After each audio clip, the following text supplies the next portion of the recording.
Аперативная ситуация на Брэшчыне с пачатку года заставалася подконтрольной правоохранным органам. И это заслуга деятельности супрацоўнікаў милиции разных подразделений, профилактичная работа и повышение правовой культуры насельніцтва азначалася на выніковай коллегии областного управления внутренних справ. Знизилася колькасць забойстваў, грабяжоў, крадзяжоў, махлярстваў, фактаў хулиганства. У мэтах профилактики злачынства у сямейнай бытавой сферы больш изолявана у лечебно-працоўнай профилактуры тех, кто злоуживает спиртными напоями. З незаконного обороту конфисковано каля 40 тонн алкогольной продукции, звыш 20 самогонной браги, каля 15 фальсификованных спиртных вырабов. Сапраўдны бой быў дадзены нелегальному обороту наркотичных сродков и розным видам экономичных злоуживаний. Але проблемы застаются. Так, по узроўні автомобилизация Брэшчынская область занимает другое место в Республике после столицы. И за 6 месяцев этого года уже назирается значное павелічэнне колькасці дорожно-транспортных здарэнняў. Звыш 40%, у якіх 39 человек загинули, каля 300 атрымалі ранений розной ступени тяжкости. Больше аварий отбылося з удзелам пьяных водителей, уже 22.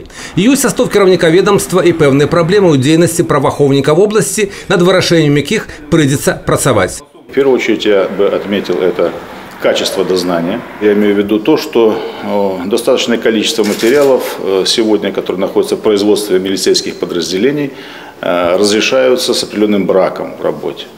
Этот брак констатируется и органами прокуратуры, и следственными органами, и такие материалы возвращаются для доработки. И второе, в этом же контексте, это процент раскрываемости преступлений.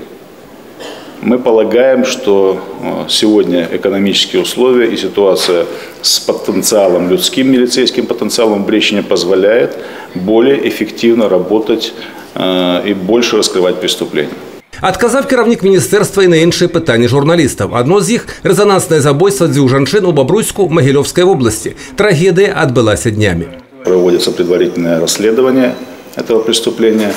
Безусловно, мне известны все обстоятельства, которые там происходили. Комментировать я их не могу по известным же опять причинам, потому что оценку и, в общем-то, сбор доказательств ведет следствие.